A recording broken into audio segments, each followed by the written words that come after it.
The galaxy was wide, full of stars and civilizations older than human memory.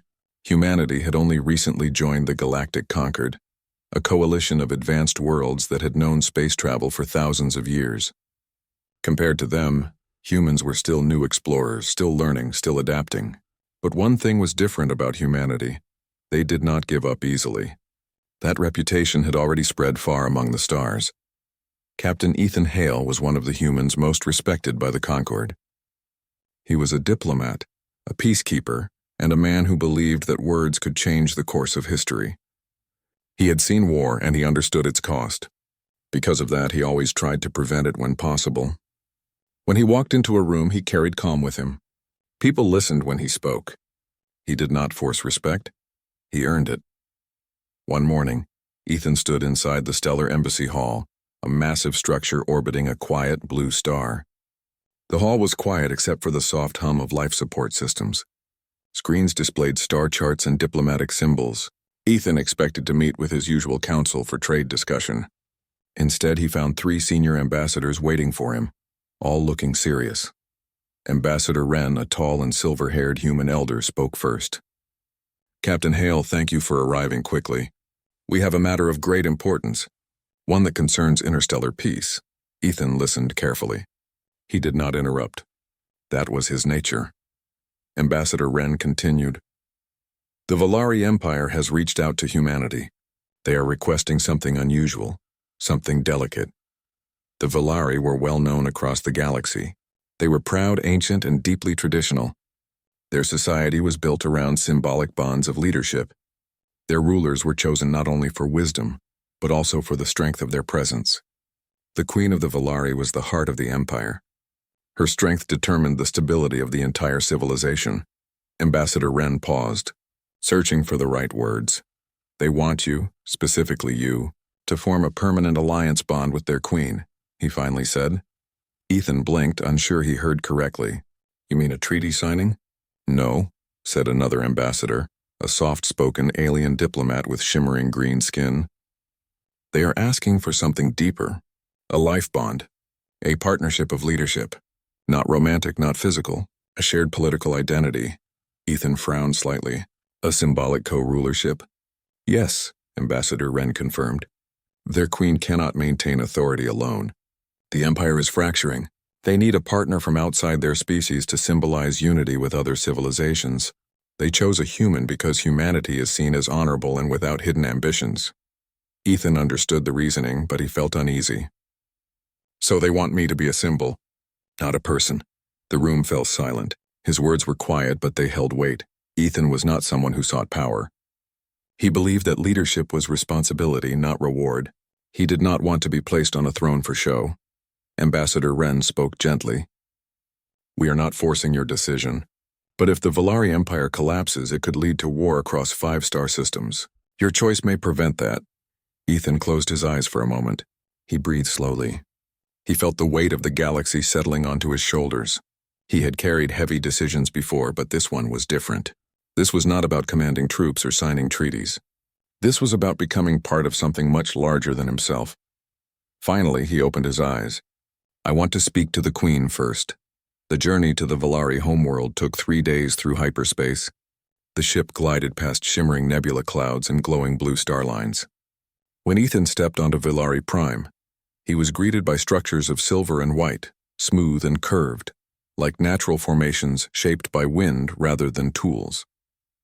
The Volari valued beauty and simplicity, and their world reflected that. Yet the atmosphere around the capital city was tense. Guards stood watch at every corner. Citizens whispered in the streets. The empire was clearly under pressure. Ethan was led to the royal palace, a towering structure with open halls and gardens growing inside it. Flowers floated in the air, held up by gentle magnetic fields. Soft light made everything look calm and serene, even though the people were anything but. The Queen waited in a quiet courtyard. Queen Saline was unlike what Ethan expected. She was regal, yes, but not in a cold or commanding way. Her presence was gentle. Her eyes held intelligence and quiet strength. She sat in a floating chair supported by an elegant exoskeletal frame. The frame helped her move. Her body was not strong enough on its own, but her voice and gaze carried unmistakable authority.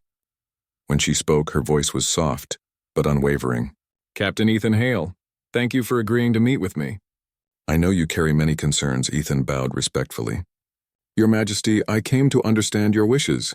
"I do not want to make a choice blind." The Queen nodded. "Then we will talk. Not as rulers, not as symbols.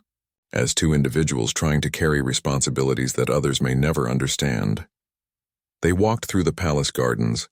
Ethan noticed the Queen's effort to move, not because it looked painful, but because she carried herself with dignity. Her disability did not diminish her presence. In fact, it made her strength clearer. Every action she took was deliberate, every word thoughtful. The Queen spoke first. "For many years I have been told that I must appear strong, that I must not let others see difficulty or weakness. But strength is not the absence of hardship. Strength is continuing despite hardship." Ethan listened closely. She continued, "My people believe that a queen must be physically flawless. Many see me as unfit. Some wish to replace me. Others would divide the empire for their own power. I do not fear them. But I fear what will happen to the innocent if the empire falls." Her honesty was calm and without self-pity. Ethan responded quietly, "So the alliance bond is a message. That leadership is more than appearances." The Queen looked at him, her eyes gentle. "Exactly. You would not be my servant. You would be my equal. But I will not force you. A forced bond is a chain, not unity." Ethan respected her more in that moment than he expected. She did not ask for help. She asked for understanding. They spoke for hours about culture, responsibility, expectations, and choices. They shared quiet thoughts about the loneliness of leadership, the way decisions could follow a person forever. Finally, the Queen asked softly, "What is your greatest fear, Captain?" Ethan answered honestly, "Being remembered as something I did not choose to be."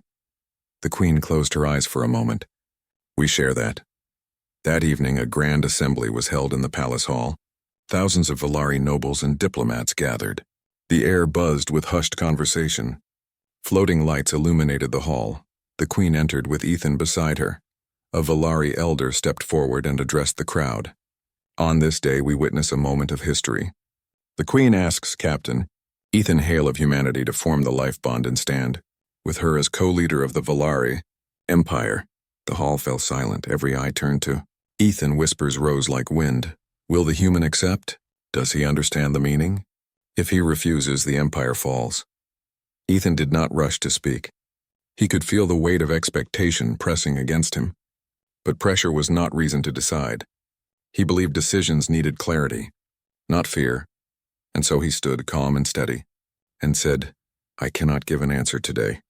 Gasps spread across the hall. But Ethan continued, his voice steady and respectful. "A bond built under pressure will break. An alliance should be made of mutual choice, not fear of collapse. I need time to understand what my role would be and what the future would become. I will not give you a promise I cannot keep." The hall erupted into shocked murmurs, some angry, some surprised, some thoughtful. The Queen did not look disappointed. Instead, she raised her hand for silence and said, "Wisdom speaks slowly. Captain Ethan, Hale honors us by choosing truth over haste." Her words restored calm. Ethan stood beside her. He had not rejected her, but he had not accepted either. The future remained uncertain, and the galaxy watched. The palace halls were quieter after the assembly. The air felt heavy, like the silence after a storm that had not yet broken. Captain Ethan Hale walked through the long open corridors of the Valari royal residence, his steps slow and thoughtful. He had not slept much since his arrival. The question of the life bond repeated in his mind like an echo. He did not regret refusing to give an immediate answer, but he understood the ripple it caused. The empire was unstable. Many citizens were desperate for certainty. His hesitation had likely added more tension. But Ethan believed that decisions made out of fear were rarely the right ones. And this decision was larger than himself. It would shape two civilizations. A young Valari attendant guided him to a quiet observatory garden. The flowers floating in the air glowed softly, casting pale blue light over everything. Ethan sat on a stone bench looking up at the stars. He hoped the stillness would bring clarity, but clarity did not come. Instead, the Queen arrived. Queen Celine's floating chair moved with slow elegance. Her exoskeletal support frame glowed along her back and arms, guiding her motion. She looked calm, though he knew she carried the weight of expectations heavier than any crown. "May I sit with you?" she asked. "You do not need permission here," Ethan replied gently. She smiled, a small, warm expression. For a long moment, they simply watched the stars, two leaders from two worlds, silent in shared thought. Finally, the Queen spoke. "The council is divided. Some believe your hesitation means weakness. Others believe it means wisdom," Ethan nodded. "I expected that." She turned her head to him. "What do you believe?" Ethan took a slow breath. "I believe choices matter more than appearances. If I agree simply to calm others, then I become a symbol without purpose. That would not help your empire. Or mine." The Queen lowered her gaze. "I agree. Yet every day I wake, I feel the empire slipping further from my hands." She did not say it with fear, just truth. Ethan looked at her, seeing not a queen struggling to hold power, but a leader trying to protect her people. "Tell me," he said softly, "what do your people truly need?" She did not answer immediately. She seemed to consider not just the words, but the world behind them. "They need to believe that leadership does not come from perfection," she said at last, "but from care, from the will to rise even when standing is difficult." Ethan listened carefully. The Queen continued, her voice softer now. "All my life I have been told that my physical limitations make me unworthy, that I must hide them or hide myself, but I do not wish to hide anything anymore. If I bond with someone only to look strong, then I betray everything I stand for." Ethan felt the meaning of her words settle deeply. She did not want him to save her. She wanted him to stand with her. The next day, tensions in the palace grew. Rumors moved through the halls like restless wind. He refused. Perhaps he will accept later. Perhaps he will leave. If he leaves, the empire falls. Ethan heard some of those whispers as he walked. He did not respond. He understood that fear drove their voices. In the council chamber, nobles gathered in heated discussion. Ethan and the Queen entered together. One noble, Lord Caloran, spoke sharply. "Your Majesty, the Empire cannot wait. The bond must be made quickly or the unity will shatter." Another noble, Lady Saria, countered. "A rushed bond will only reveal our desperation. The Queen seeks a partner, not a trophy." Arguments rose. Voices layered over voices. The chamber felt heavy and crowded. Ethan remained silent until the Queen lifted her hand. "Enough," she said. The room stilled. She looked at them all, her gaze steady. "Captain Ethan Hale has not refused. He has asked for understanding. That is more than many of you have ever asked before making decisions of great consequence." Some nobles lowered their eyes. The Queen continued, "I will not demand his decision. To force a partner is to build a future on broken stone." Ethan felt respect for her deepen once again. Yet he also saw fear, quiet, steady, unspoken behind several noble faces. The Empire was holding on by threads.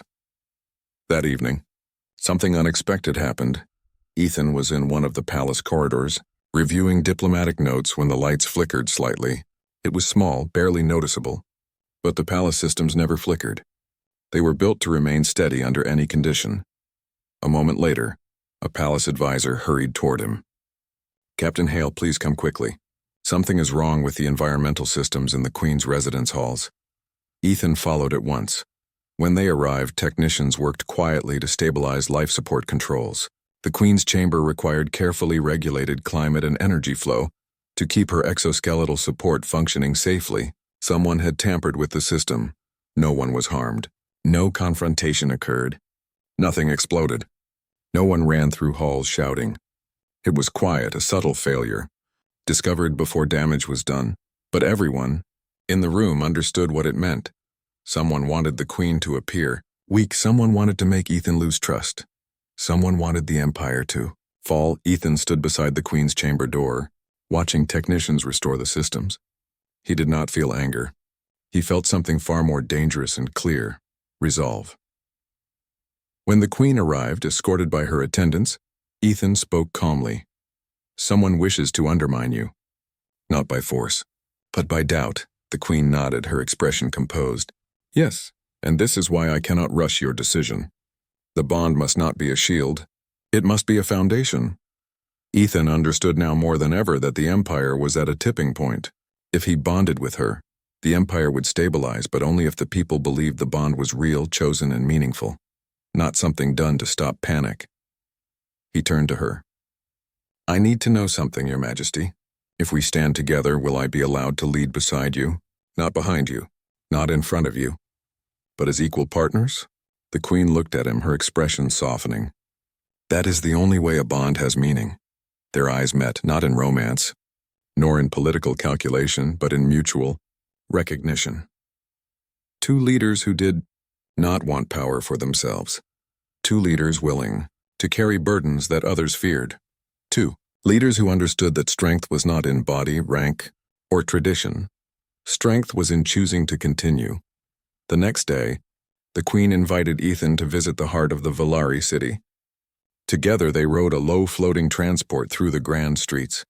Citizens watched curiously. Some bowed. Some stared silently. Some whispered. The Queen spoke to her people directly, without barriers or distance.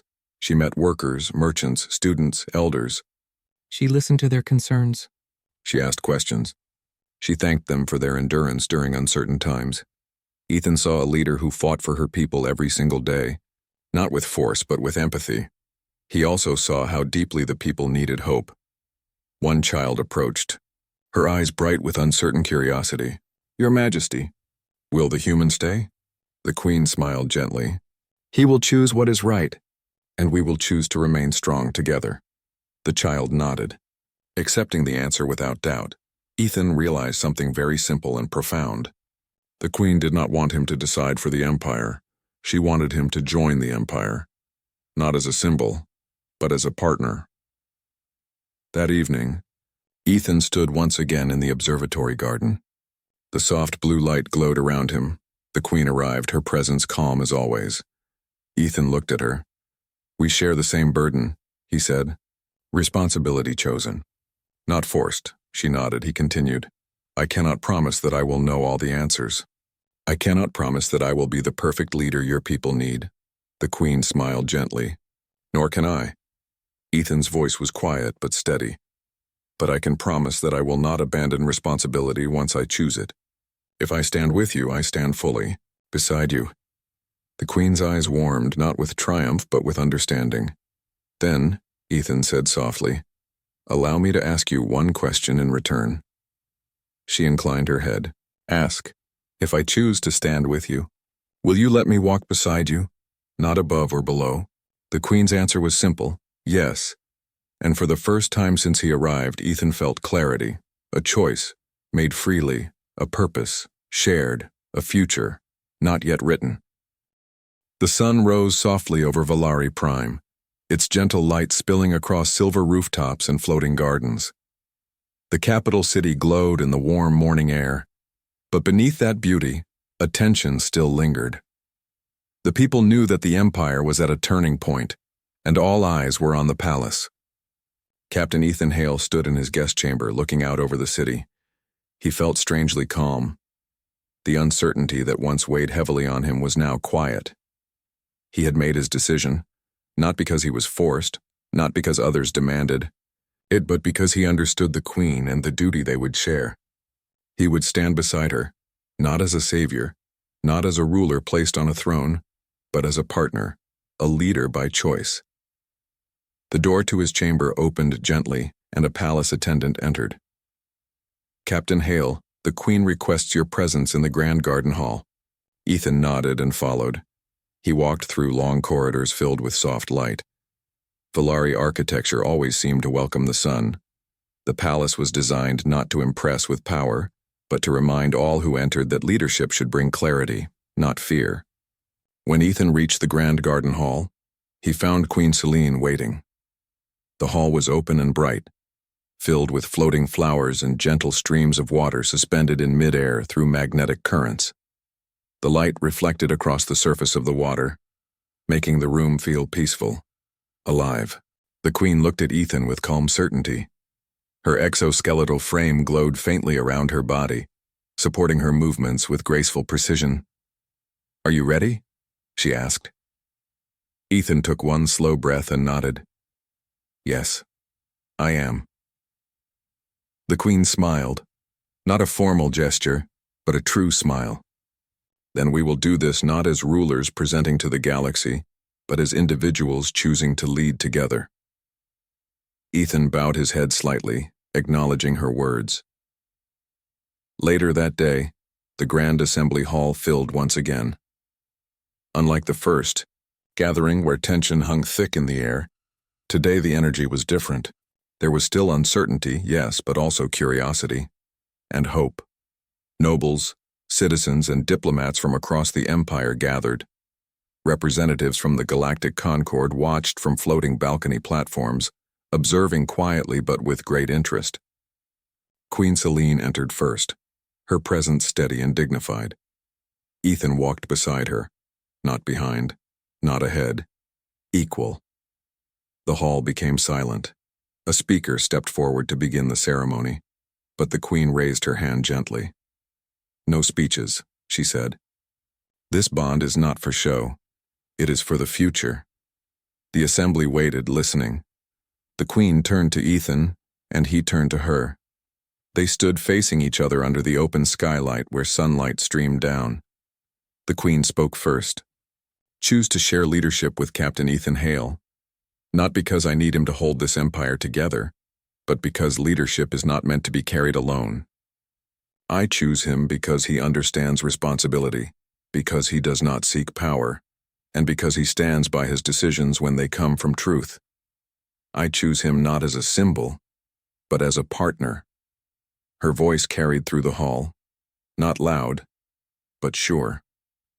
Ethan then spoke, his voice steady and clear. "I choose to stand beside Queen Selene, not to replace her, not to guide her, and not to be guided in return. I choose to lead with her. I choose to share the weight of decisions that will affect millions. I choose to give my loyalty not to a throne, but to the people it protects." The hall remained silent, every sound held. Then came the final words, spoken together.